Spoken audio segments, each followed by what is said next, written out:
Oi, pessoal, boa tarde. Hoje um encontrinho virtual aqui, né, pra gente. Boa noite, na verdade, vocês vão estar assistindo à noite, né? E essa aula ela vai ser para a gente falar sobre os manejos gerais na suinocultura. E aqui através do vídeo é uma forma da gente não perder a oportunidade de trabalhar mais a fundo esse tema, né? Para depois não fazer com pressa ou até mesmo não trabalhar esse tema por conta do nosso tempo da disciplina que já está finalizando. O que a gente vai trabalhar nessa aula? Então, desde o manejo com as matrizes, dentro desse manejo com as matrizes tem a detecção do cio, a reprodução, a detecção da gestação depois dessa reprodução, depois vem os sinais de partos, quais são eles, né? O parto em si, como ele acontece, e aí depois a gente segue lá para manejo dos leitões, quais são os cuidados que a gente tem que ter com esses leitões, e aí a gente vai para a parte do macho inteiro, quais são os detalhes ali que a gente precisa observar nele, e finalizamos ali com o que é esperado do crescimento e terminação. Sendo que na parte de crescimento e terminação, os manejos já são reduzidos, porque aquele animal ele já passou por toda a fase de vida dele, de desenvolvimento, os desafios foram ficando para trás. Agora a gente precisa mais cuidar do manejo alimentar, cuidar diariamente da limpeza, observar esses animais, evitar problemas, mas manejos em si, lida, né, com esses animais e de forma mais delicada, né, com mais detalhe, acontece principalmente quando eles são mais jovens ou quando está na fase de reprodução. Por isso que nós vamos dar foco para essas duas fases, tá? E aí a parte de crescimento e terminação ela vai ser um pouco mais rapidinho. Outro ponto dessa aula é que ela vai ser dividida em dois blocos. O primeiro bloco, ele vai voltar mais ali para a parte da fêmea, e aí depois a gente segue, né, para o segundo bloco. No final do primeiro bloco, vocês vão ter um quiz para responder. Esse quiz, ele tem tempo limitado, tá? Então, fiquem atentos ao horário que eu vou indicar no grupo, que o quiz vai estar aberto, para que vocês assistam a aula antes e vão lá, né, de imediato responder o quiz. Qual que é a ideia? É que vocês utilizem mesmo o conhecimento aqui da aula para poder responder, então não tem tempo para ficar pesquisando, para ficar conversando com os colegas, é você e ó, que você aprendeu aqui na aula. Então prestem atenção, anotem os principais pontos, porque pode te ajudar lá no quiz depois. E aí vamos começar então, né? Primeiro essa parte de manejo de suínos, né? Enquanto profissionais, nós temos que buscar a máxima eficiência. E aí a gente já tem que qualquer produção animal, as margens elas não são tão longas assim, né? Não tem uma margem financeira ali, um lucro muito expressivo em relação aos custos. Então é dentro do manejo que a gente faz com que o produtor não reduza ainda mais essa margem. Então imagine que ele ia receber X, né, depois dessa criação. E aí foram acontecendo diversos erros na produção que foi comendo essa margem. Então, o manejo ele deixou de ser eficiente e reduziu ainda mais a margem desse produtor, que já não era tão grande. Então, a nossa responsabilidade aqui é extremamente, né, alta para fazer com que, no final, o lucro do produtor seja alto, que esses animais produzam bem. E aí, quando a gente fala de manejo, a gente fala de diversos pontos em si, não é só a lida direta com o animal. Então, para a gente ter um sucesso na granja, qual que é o macro, né? O que a Global ali? A gente precisa ter animais de genética. Selecionar a genética desses animais é manejo, né? Selecionar os reprodutores, avaliar esses reprodutores, verificar se essa genética pode ou não passar adiante, isso é manejo. A gente precisa também focar muito na nutrição, então essa nutrição precisa ser compatível com a genética e com a fase de vida, com as condições ambientais que o animal apresenta. E essa nutrição a gente sempre vê, né, que ela é variável, ela não é uma do início até o fim, ela não é única para todos os animais, né, para todos os suínos que existem. Outro ponto também é em relação às instalações. Na aula anterior, nós já vimos que trabalhar bem a instalação é extremamente importante para a produtividade dos animais, principalmente no que diz respeito à temperatura, a conforto térmico. Outro ponto é a sanidade, né? Os animais eles precisam estar livres de doença e a nossa obrigação enquanto zootecnistas, agrônomos, né, tecnólogos em agronegócio é que nós focamos na sanidade pensando em prevenção. Nosso papel é fazer com que o animal não fique doente. Ficou doente, alguma coisa para trás a gente errou e daqui para frente já não é mais a nossa obrigação, é do médico veterinário. Então, nosso papel ali é evitar que esse médico veterinário seja necessário na propriedade para remediar, né, para resolver problemas. Então, a gente trabalha na prevenção. E aí, por isso, inclusive, que vocês não vão me ouvir muito falando aqui de como que trata a doença, quais são as doenças, porque a gente precisa evitar, tá? O nosso foco é na prevenção. E aí, né, tudo isso está relacionado com sanidade, né? Ou, desculpa, com manejo. E o manejo, ele é responsável por 80% do sucesso da suinocultura, né? Depois entra a gestão, entre outros fatores externos à propriedade, mas o manejo é quem vai, de fato, determinar se aquela propriedade é um sucesso ou não. Pode tudo estar muito mil maravilhas. Se dentro da propriedade o manejo está sendo errôneo, essa propriedade pode fechar, né? Pode fechar sempre no vermelho e fechar as portas. E aí vamos então falar sobre esses manejos com as matrizes. Aqui eu vou iniciar falando de um animal que vai ser matriz, mas ainda não é. Então, qual que é o caminho que essa leitoa, né, percorre até se tornar uma matriz? O que, que vai acontecendo para que ela chegue nesse ponto? Então, não é do nada, ó, selecionei você, agora vai ser matriz e bora lá para a parte de reprodução. Não, esse animal ele vem sendo assistido, né, analisado, para verificar se ele vai ou não ser selecionado. Então, qual que é o ponto aqui mais importante, né? Que quando a gente fala de eficiência dentro de uma granja, que tem um ciclo completo, que faz a reprodução lá dentro, a gente precisa avaliar o número de leitões por matriz por ano.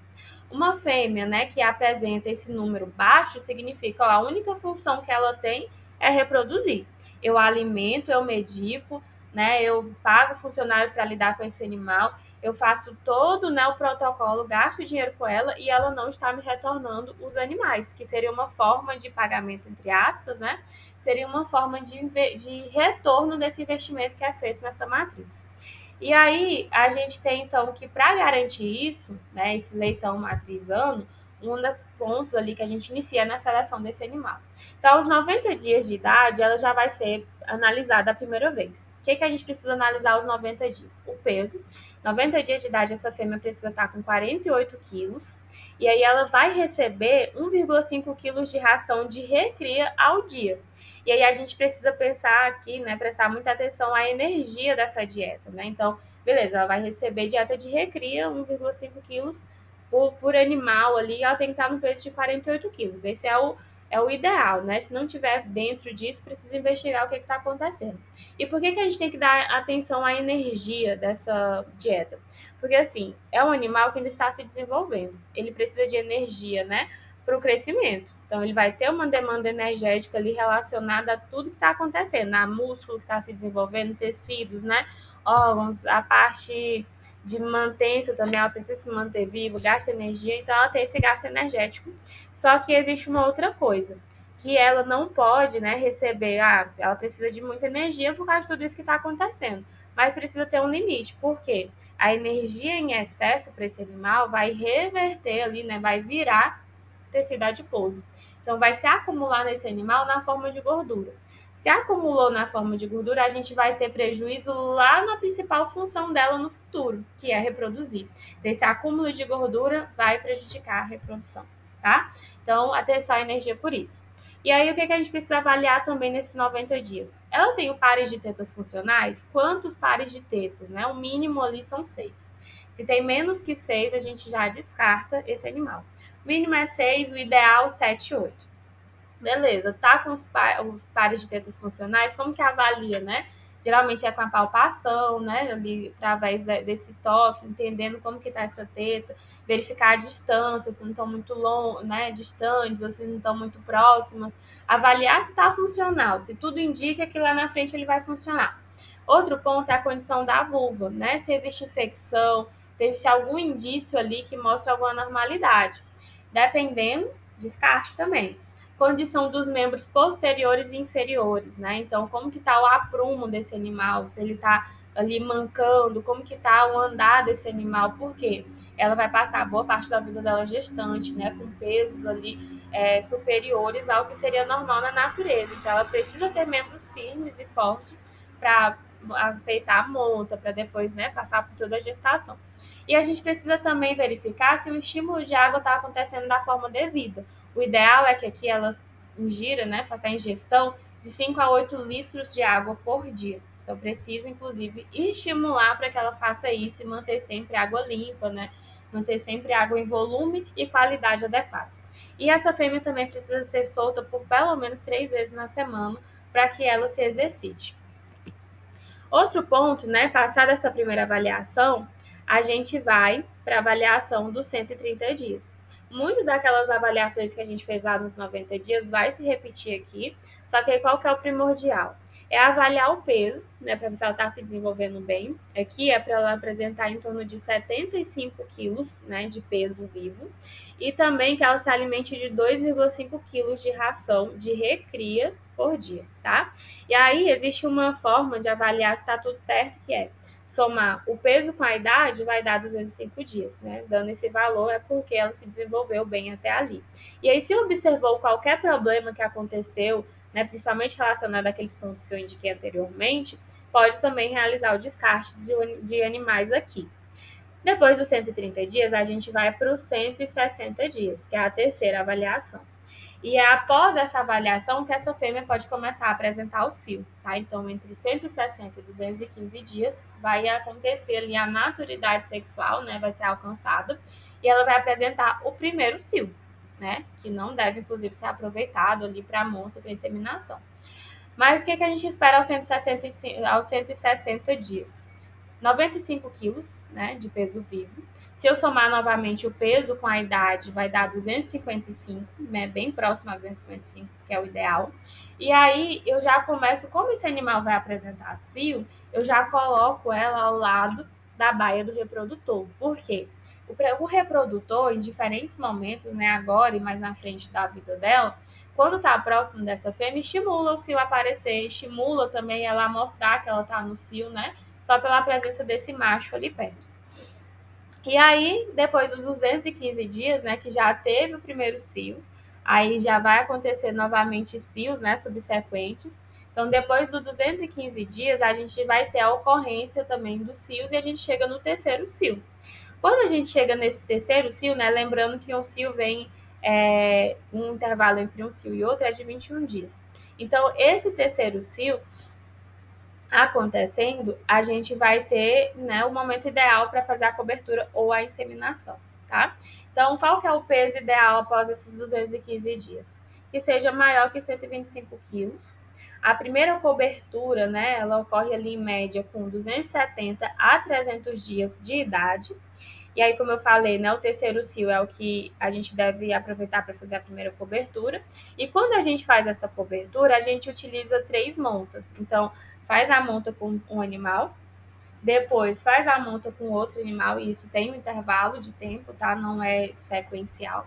E aí depois a gente tem uma terceira monta, mudando novamente o animal. Por quê? A gente garante que se um animal não estiver adequado, se o macho não estiver adequado, o outro pode estar. Se ela não pegou, né, a prenhez ali, não veio do primeiro, ela pode ficar presa do segundo, do terceiro. E outro ponto também é em relação ao tempo, né? Qual que ali vai estar mais próximo da ovulação. Então, como você não sabe exatamente o momento da ovulação, esses 3 cios faz com que um deles vai estar próximo ali da ovulação. E aí, depois que acontece isso, né, entre 270 e 300 dias acontece a monta ali, vem a gestação. Ela ficou gestante, agora daqui 114 dias para frente, ela vai passar gerando esse novo animal, esses novos animais, né, que são partos ali com múltiplos animais. E aí, esses 114 dias é o que a gente já falou na aula. 3 meses, 3 semanas e 3 dias, né, gerando ali uma vida. E aí, o que a gente tem ali na vida desse animal? Ó, 114 dias é gestando. Pariu, né? Teve o parto, 21 dias para frente é lactando. Ela vai passar amamentando esses animais. 5 dias depois que ele, dentro, né? Ali até 5 dias depois que acabou a lactação, né? Separou a mãe do leitão, até 5 dias depois é para apresentar o primeiro cio. Que não é aproveitado também, tá? A gente não aproveita o primeiro cio pós esse desmame, momento de desmame. Então, o que a gente tem? 3 a 5 dias, quando essa fêmea volta ao cio, né? Tirou ali o leitão, mandou para a creche, e 3, 5 dias depois ela começou a apresentar cio. Quando isso acontece, ela aceita melhor, né, as coberturas e também indica que essa fêmea ela vai ter uma maior fertilidade. Ela voltou rápido, ela está fértil, né? Aumenta também o número de nascidos vivos e aumenta o número de animais por leiteada. Ela está saudável. Então, tudo na gestação e o resultado dessa gestação vai ser melhor. Se esse tempo prolonga, passou 6 dias desde o período de desmame, 6 a 15 dias, e dentro, né, ali ela ainda não está voltando ao cio, e voltou dentro desse intervalo 6 a 15 dias, já mostra que ó, ela está fértil, mas não está tão fértil assim não, né? a gente precisa avaliar o que está acontecendo com essa fêmea, que o cio dela não voltou tão cedo. Mas já dá para aproveitar esse cio, tá? Só que aí ela já não está mais tão apta a tantas coberturas, né? As 3 coberturas. E como a taxa de fertilidade está menor, existe maior chance ali de ter alguma complicação nessa gestação, também de reduzir o número de animais que vão nascer. E aí, um ponto, né? Eu falei para vocês, ó, a gente desmama o animal e aí logo em seguida ela volta ao cio, né? De 3 a 5 dias ela volta ao cio.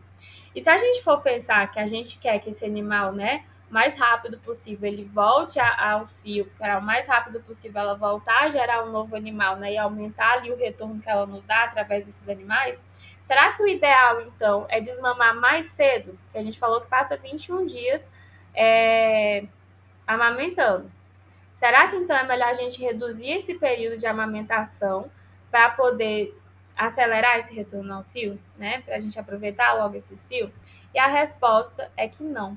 Por quê? Esses 21 dias depois do parto, esses 21 dias que ela passa amamentando, né, que vem ali depois do parto, é o momento que, além de amamentar, ela também está se recuperando ali a superfície uterina, né, fazendo toda a evolução uterina para uma próxima gestação. E se a gente não dá esse tempo para ela se recuperar, que é paralelo ali ao tempo da amamentação, a gente acelera, o que acontece? Ela vai, então, ter problemas com o próximo parto. Ela vai apresentar o cio mais rápido, sim, mas ela não estava pronta, né, para apresentar esse cio, ela não estava pronta para uma nova cobertura e o parto pode ter problemas por erro de manejo, né, por pressa ali. E aí, seguindo, o que a gente tem para essa fêmea em relação à dieta, né? Quais são os pontos que a gente tem de atenção? Para essas fêmeas, a gente sempre precisa de reservas altamente energéticas, como eu já falei desde lá o início da vida dela, só que com atenção, né? Com cuidado. E por que geralmente ela precisa desse volume maior de energia, né? Que óbvio tem um limite. É porque ela sempre está tendo um alto gasto energético.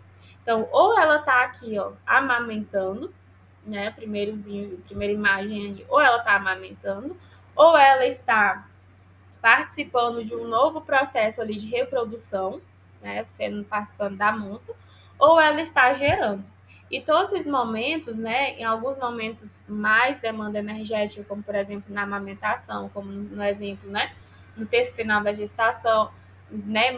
Tem uma variação de demanda energética, mas sempre demanda muito por conta das etapas que ela passa na vida dela.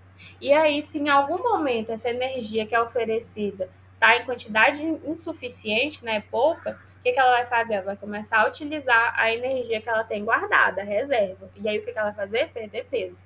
Se ela perde muito peso, ela demora a voltar para o cio, tá? Porque essa questão de gordura no corpo, inclusive, ajuda o nosso cérebro a entender, né, o cérebro desses animais entender se está adequado ou não para uma gestação, se tem energia ali guardada suficiente para uma gestação. Tá? Então, se a gente for olhar o peso, né, que estava ali, aqui, ó, limite de perda de peso entre a ocorrência do parto e o final da amamentação. Então, ela pariu, tinha um peso X. Ela terminou a amamentação, tinha um peso Y. Vai ser um peso diferente, ela vai perder peso, né, porque ela está amamentando e está gastando energia com ela. Só que essa diferença de peso, ela não pode ser maior do que 13%, tá? Então, não pode ter uma variação tão grande. E aí, o que a gente pode fazer para evitar que esse peso, né, se perca assim, de uma forma acentuada? A água, né, é essencial, a quantidade e qualidade da água que é oferecida para esses animais. A frequência dos arraçoamentos, lembrar que principalmente quando essa fêmea ocorre ali o parto de imediato, ela precisa de uma energia que ela não consegue se alimentar em grandes volumes. Por quê? Ela tinha vários animais ali no corpo dela, internamente. Esses animais comprimiam os órgãos, inclusive o estômago. E esse estômago pequeno, ele não consegue receber ainda muito alimento, mas ela está precisando de bastante energia, ela acabou de parir, só que não consegue ali no estômago receber muito alimento. Então, no lugar da gente oferecer muito alimento de uma vez, o que a gente vai fazer? Garantir que a todo momento ali, né, intervalos curtos, ela esteja recebendo alimento para estimular ela ir lá comer, porque ela não consegue comer muito de uma vez, tá? Ela precisa comer pouquinho, o máximo de vezes possível, né, para a demanda energética que ela tem. E aí a gente precisa se atentar também se a qualidade da ração está suficiente para suprir as demandas nutricionais, né? Ventilação, lembra que a gente tem que esses animais na fase adulta, e principalmente fêmeas, né, gestantes, lactantes, elas têm uma demanda por ambientes mais frescos possíveis, né? E aí, quando a gente não cuida da ventilação, a gente pode estar tendo um ambiente ali, né, com concentração de calor. Temperatura do ambiente e a idade da fêmea também precisa ser avaliada, porque existe um limite ali para manter essa fêmea no plantel e a gente vai falar já já sobre isso. Aqui é para ajudar vocês, né, nessa visualização de como que está a fêmea, a condição corporal dela está adequada ou não em relação à reserva energética, né, acúmulo de gordura. Essa avaliação que eu estou mostrando para vocês, ela é feita em suínos, equinos, bovinos, né? E a gente chama de quê? De índice de condição corporal, né? Ou score de condição corporal, que aí a sigla é ECC. E aí o que, que a gente avalia? A gente avalia como que está a deposição de gordura do corpo desse animal. Então, esse score, né, ele varia de 1 a 5, pode variar de 1 a 9 também, mas ele sempre vai estar nos ajudando ali a avaliar como que está a gordura no corpo dele. Então, o primeiro aqui está mostrando o que pra gente? Olha, eu coloco esse animal com score 1 quando eu consigo olhar para ele e eu vejo ossos visíveis, tá? Então, nem sempre esses ossos visíveis eu vou precisar lá pegar nele para poder sentir que tem um osso ali, não. Só de olhar eu já vejo esses ossos visíveis, tá? E aí, se eu pegar, né, se eu apalpar, aí sim que eu vejo que realmente, ó, que é osso. Né? Mas visivelmente eu já observo. No segundo caso, esse animal que é categorizado como score 2, a gente tem que os ossos são palpáveis, mas com uma pequena camada de gordura. Então, olha, não está tão exposto como antes. Tem uma fininha camada de gordura que está protegendo esse osso, mas se eu for lá pegar, eu consigo sentir tranquilamente esses ossos. No 3, eu já vou ter o ideal, tá? Geralmente os scores, quando a gente fala dessa classificação, o do meio, o score do meio que é o ideal. Então, não tá nem muito magro, nem muito gordo. O ideal, então, é que a gente tenha essa camada de gordura moderada, não tá escassa, também não tá pouco, tá mediano. E os ossos, eles são palpáveis, mas eles não são mais visíveis. E a gente não consegue também apalpar com tanta facilidade igual no 2, tá? O 4, a gente já tem uma dificuldade para sentir esses ossos, porque a camada de gordura já está se elevando demais. E no 5, né, impossível sentir esses ossos mesmo com toque. Então a gente não vê, a gente não sente, né, tem um excesso, uma camada muito espessa de gordura. E aí aqui, né, voltando, por que isso vai ser importante? O acúmulo de gordura, ele vai impactar nessa gestação. Então, esse animal que está com excesso de gordura, essa gordura vai se acumulando no canal que os animais vão passar ali. E aí esse canal vai ficando estreito, essa fêmea pode ter mais dificuldades para poder, então, parir, né, no momento do parto, porque o canal está estreito, tem muita gordura. Outro ponto também é que a gordura, ela também produz hormônio, né? A gente acha que não, mas a gordura, ela tem uma função andrógena ali, né? Ela faz a produção de hormônios também. E aí, qual que é o hormônio que ela produz que vai ter relevância para essa parte reprodutiva? É a leptina. E aí, a leptina, o que, que ela indica? Quando a gordura vai liberando leptina, a quantidade, né? Quanto maior a quantidade de leptina vai sendo liberada, então o cérebro vai entendendo, olha, tá chegando leptina, então significa que tem ali uma camada de gordura para eu poder, então, iniciar um processo de reprodução. Então, se precisar de reserva energética, tem, porque a gordura está produzindo leptina o suficiente. Então, se esse animal tem pouca gordura, pouca leptina, o cérebro entende que não é hora de reproduzir.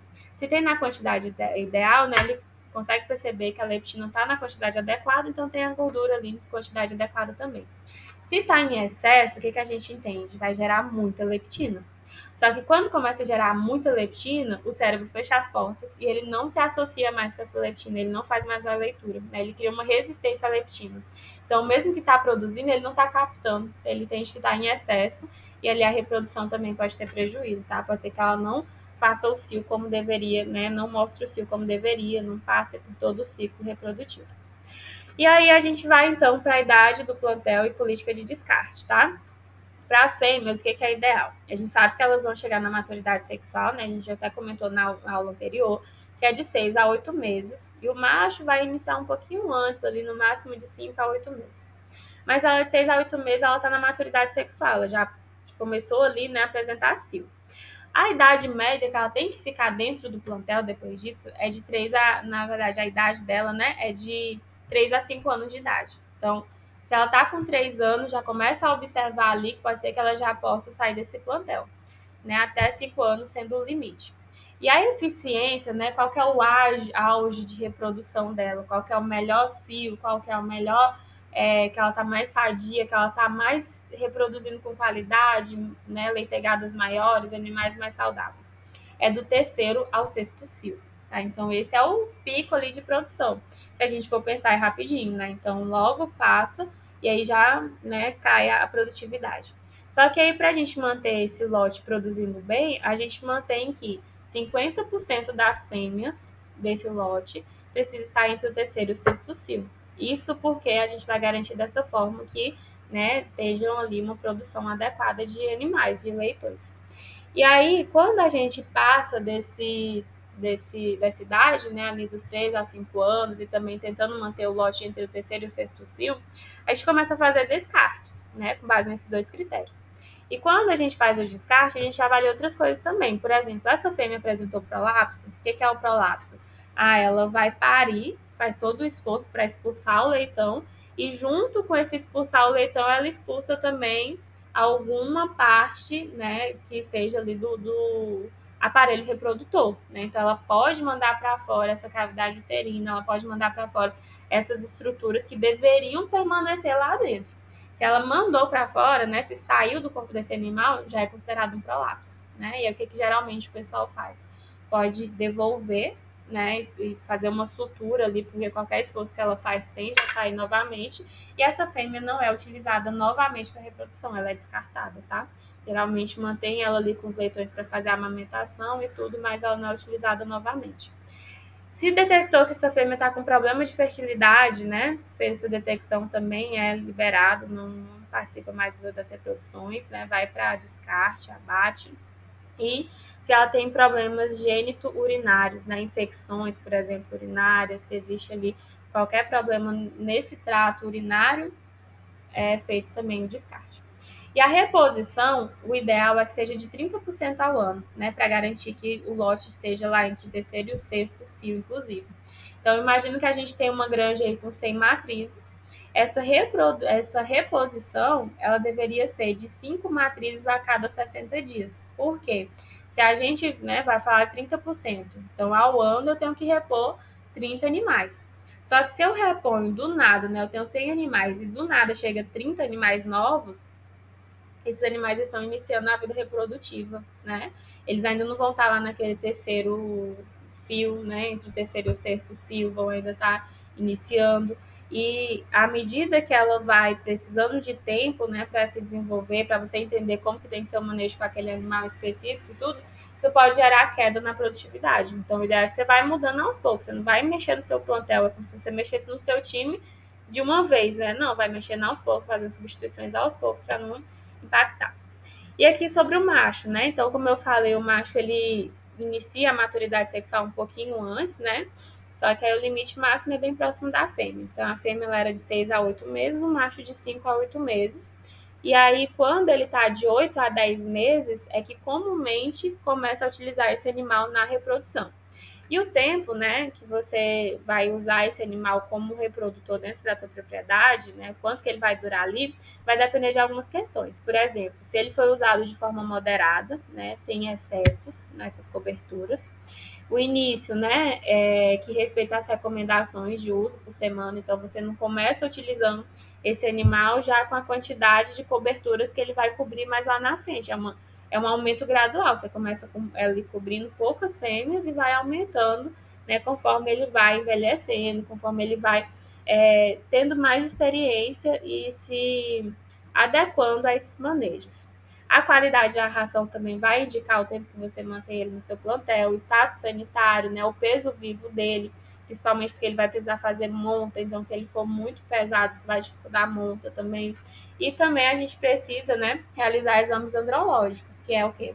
Fazer a coleta do sêmen e analisar a qualidade desses espermatozoides, né? Qualidade, quantidade. E aqui é só para mostrar para vocês, que eu vou até pular, porque são duas metodologias diferentes em relação a semana e recomendações de monta por semana. Mas aí eu tenho uma aqui ilustrado, vamos nos apegar a essa parte aqui, tá? Então, de 7 a 9 meses de idade, o ideal é que a gente tenha uma cobertura por semana, tá? Então, uma fêmea somente vai ser coberta por semana, para ele ir entendendo como é tudo aquilo, é novo para ele, né? De 10 a 12 meses, então de 10 até um ano ali de vida, ele pode cobrir 2 fêmeas por semana. E a partir de um ano, são 6 montas por semana. Então, 6 fêmeas para serem montadas por semana. Esse cálculo aqui ajuda a entender, né, com base na quantidade de fêmeas que tem, quantos machos que precisa ter, né? E principalmente considerando a fase de vida que cada um deles vão estar. Se a gente tem que o macho passou 15 dias, né? 15 dias a mais, e não está realizando nenhuma monta dentro desse intervalo, ele está sendo subutilizado, né? Lembrar que ele recebe ali todo o manejo, existe todo um gasto voltado com ele, e a forma dele retribuir, né, dele trazer lucro com base nesse investimento que é feito nele, é através das montas. Se ele passou mais de 15 dias, ele está subutilizado, né, gerando um gasto e não retornando de forma adequada.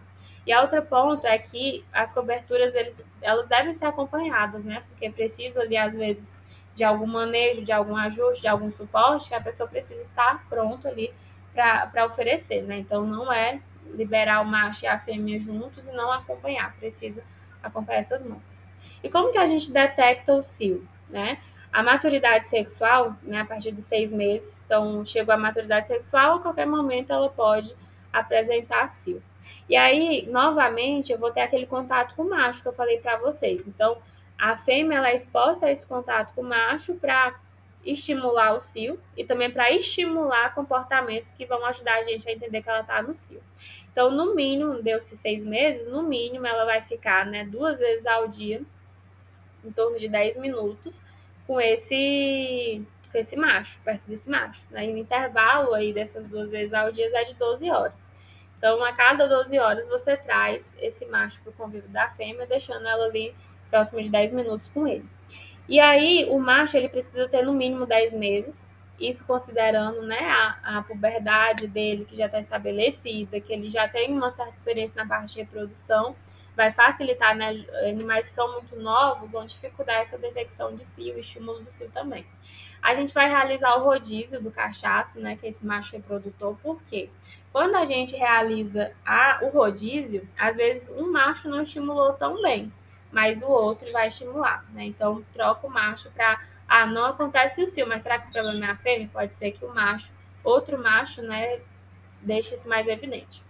A fêmea, né, em si, ela vai parar rigidamente, vai tremer as orelhas e mostrar interesse pelo macho. Aqui são alguns comportamentos que ela apresenta quando ela está no cio. Vou mostrar para vocês em maiores detalhes, né, como que a gente detecta esse cio. E os animais, quando eles estão com medo, assustado, com fome, vai dificultar a detecção do cio. Então, o animal precisa estar confortável, precisa estar bem, para mostrar ali o comportamento natural do cio, tá? Então, o macho e a fêmea precisam ser bem tratados, né? Não só nesse momento, mas em todos, mas nesse momento é essencial para que eles expressem esse comportamento de si. E aqui, ó, tá mostrando então pra gente essa primeira imagem. É uma baia coletiva e lá dentro tem um macho junto com as fêmeas, né? Então, colocou esse macho lá dentro para ele estimular mais de uma fêmea por vez e ali tem uma pessoa acompanhando, né, observando quais são os comportamentos que elas apresentam para ver quais delas podem estar no cio. Desse outro lado aí, soltou o macho, né, no corredor. Isso de soltar o macho no corredor fez o quê? Ajudou no entendimento, né? Ele vai passando por todas as baias e a pessoa vai avaliando, né? Qual que é o entendimento que ele tem ali, qual que está no cio, qual que não está. Essa terceira imagem, então, tem duas pessoas, né? A pessoa que está no corredor provavelmente está conduzindo o macho, e a pessoa que está junto com essa fêmea está tentando estimular ainda mais para ver como que ela se comporta. Então, a presença dele simula, né? Então, a fêmea está olhando o macho o reprodutor ali passando, ela já se sente estimulada, então ela já pode mostrar comportamentos de cio. Mas essa pessoa que está simulando uma monta, está simulando ali a presença de um macho. Vai avaliar, então, ela ficou receptiva? Quais são os sinais? Como que ficou a orelha? Como que foi o comportamento? Qual que foi a postura que ela teve com esse duplo estímulo, né? Tanto o macho quanto a pessoa ali que está simulando essa monta. Inclusive, essa imagem aí de desenho é também simulando essa pessoa, né? Simulando essa monta. E aí, quais são aqui alguns pontos, né? Sinais de cio. As fêmeas, elas vão montar umas às outras, isso em diversas espécies, né? Vacas, por exemplo, também tem esse comportamento. Começou a montar a outra, elas estão demonstrando sinal de cio.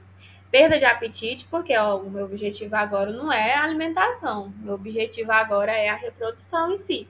Então, ela vai perder o apetite, né? E reduzir a quantidade de vezes que ela se alimenta. As orelhas, elas vão ficar levantadas, né? E atenção, então essa orelha levantada, principalmente na presença do macho. Ela vai se movimentar ao menor grunhido do macho, né? Então, o macho ali presente vai fazer com que ela fique estimulada, se movimentando. Nervosismo geral está relacionado a esse movimentar também constante. Ela vai emitir barulhos, né, grunhidos constantes, demonstrando inclusive interesse. O lombo vai ficar erguido, o reflexo de tolerância ao macho, né? Então elas se mantêm mais tolerantes à presença desse animal. Quando ela não está no cio, ela não permite a monta com facilidade, né? Ela não permite a presença desse macho, como ela permite quando ela está no cio. E aí eu vou, até para a gente não passar muito tempo, peço para que vocês deem uma pausa e leiam aí quais são os outros pontos, né, individualmente, para poder entender esses outros sinais.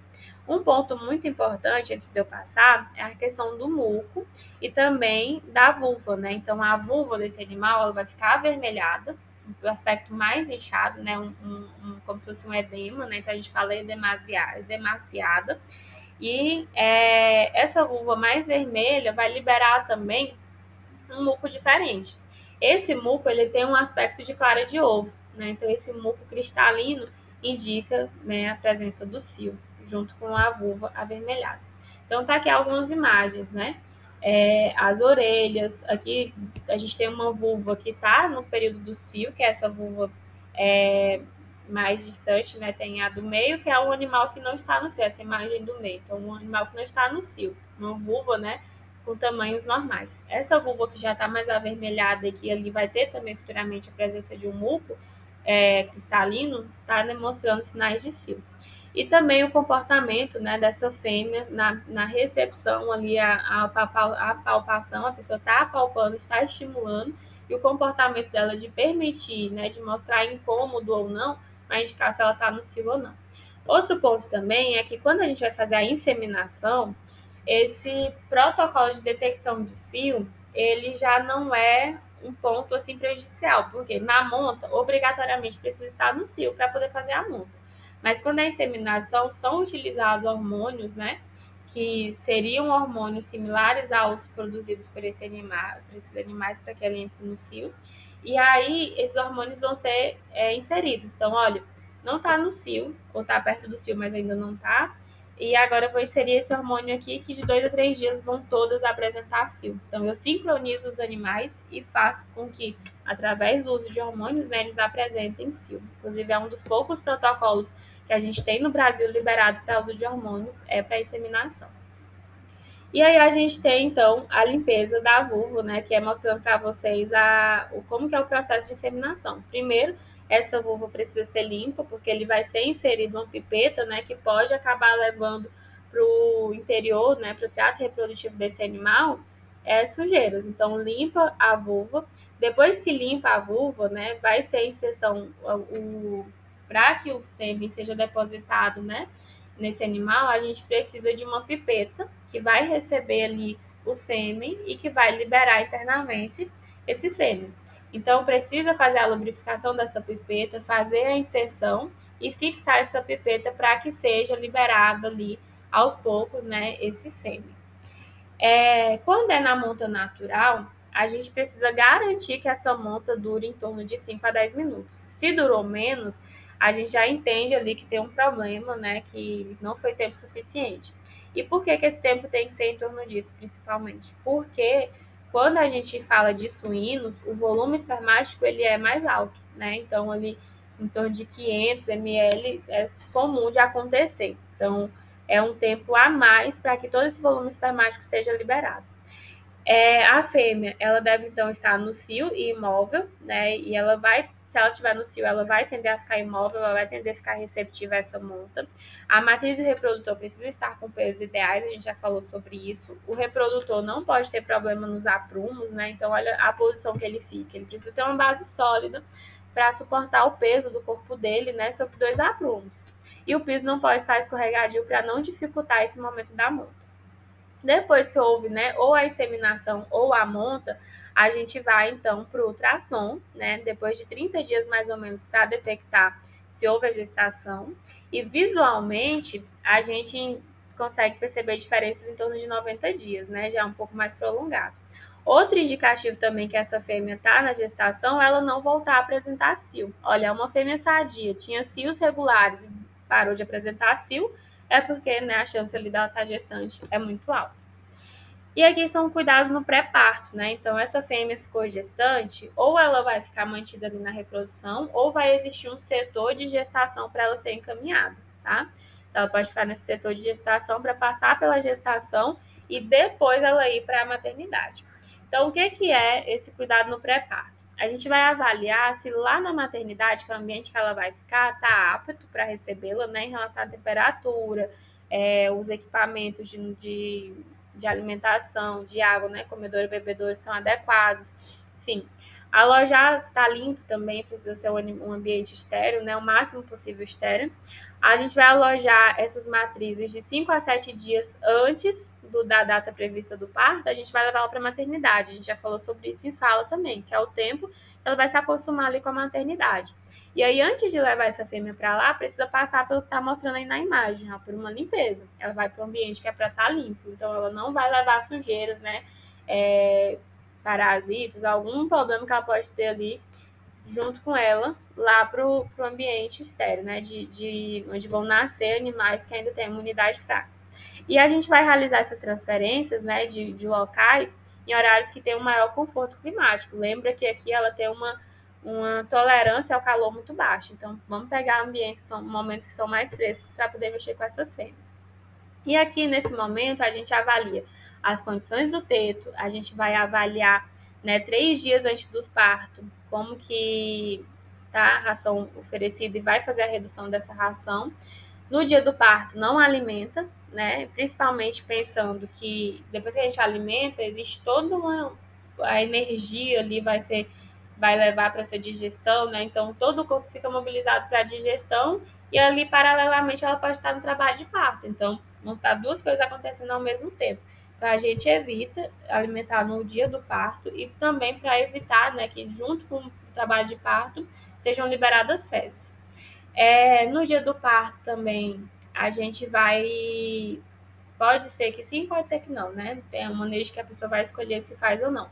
Mas pode também fazer a aplicação de indutores, né? Então, aí existem alguns produtos, alguns medicamentos, né, que fazem essa indução ao parto, que aceleram, né, esse processo de vinda do parto. Mas nem sempre é necessário. E aí, quais são os sintomas, né, os sinais que ela vai indicar, que ela vai mostrar que ela está chegando perto do parto? Então, 4 dias antes, a gente vai começar a ver um edema vulval. O que é esse edema vulval? Novamente, essa vulva está ficando inchada. Está indicando ali que existe uma vascularização, né, uma irrigação sanguínea acontecendo com mais intensidade. Então, 4 dias antes do parto, essa vulva fica mais inchada.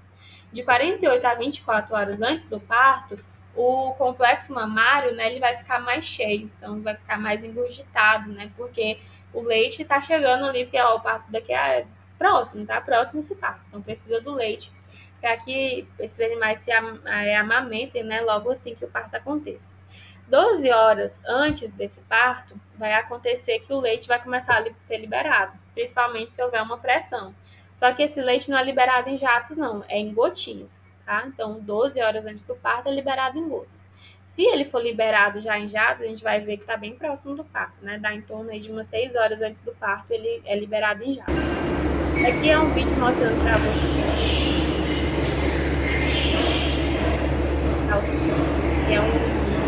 que ajuda, né, a induzir esse parto. Então, a ocitocina faz com que as contrações aconteçam. Então, tudo isso vai deixar esse animal mais inquieto. Aqui é mostrando para vocês, ó, já tá inquieto. Fui lá avaliar o leite, já tá com o leite saindo a jato, não tá mais em gota. Então tá bem próximo do parto acontecer. Em torno de 6 horas esse parto pode estar acontecendo.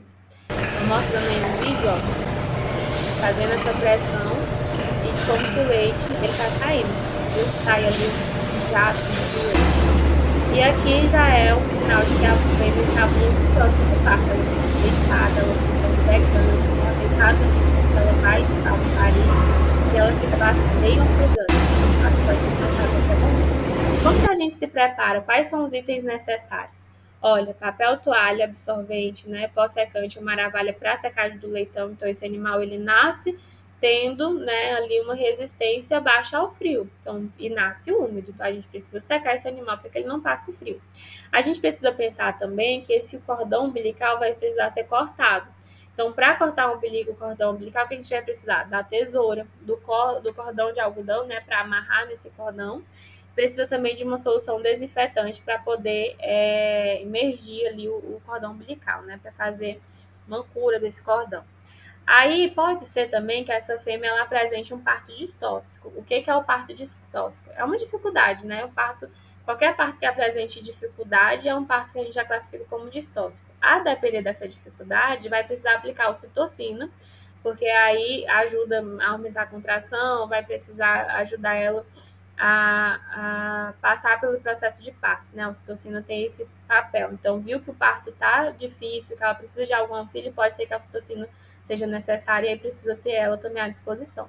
Pode ser necessário também antibióticos, né? Principalmente se ela começar a apresentar febre.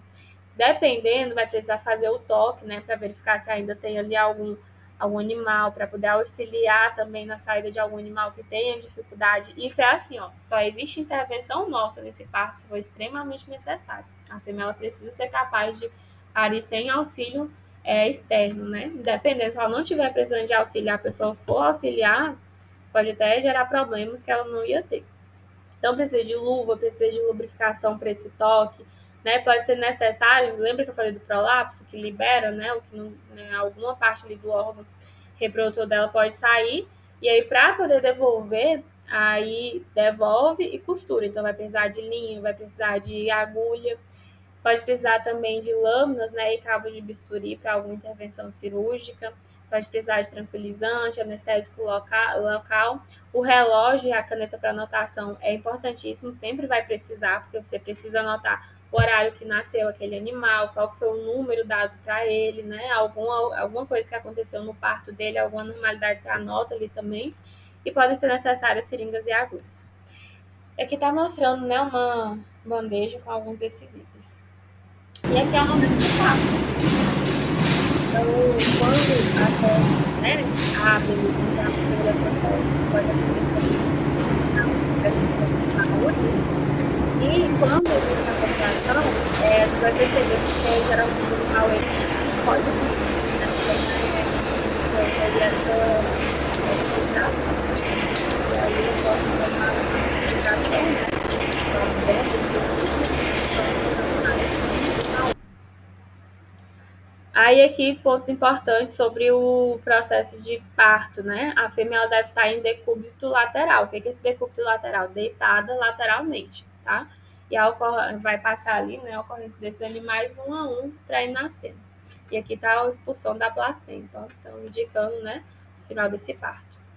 E aqui é só para a gente entender, já estamos finalizando, tá? O que a gente vai identificar para poder fazer a intervenção do parto. Então, depois vocês vão dando uma olhada aí, que a gente tem, então, sempre você vai para um lado ou para o outro, né? Então, teve o início do parto. O leitão, ele nasceu em 20 minutos, né? Se ele nasceu, você vai atender, vai fazer a limpeza desse animal, vai avaliar o peso dele, vai anotar tudo, né?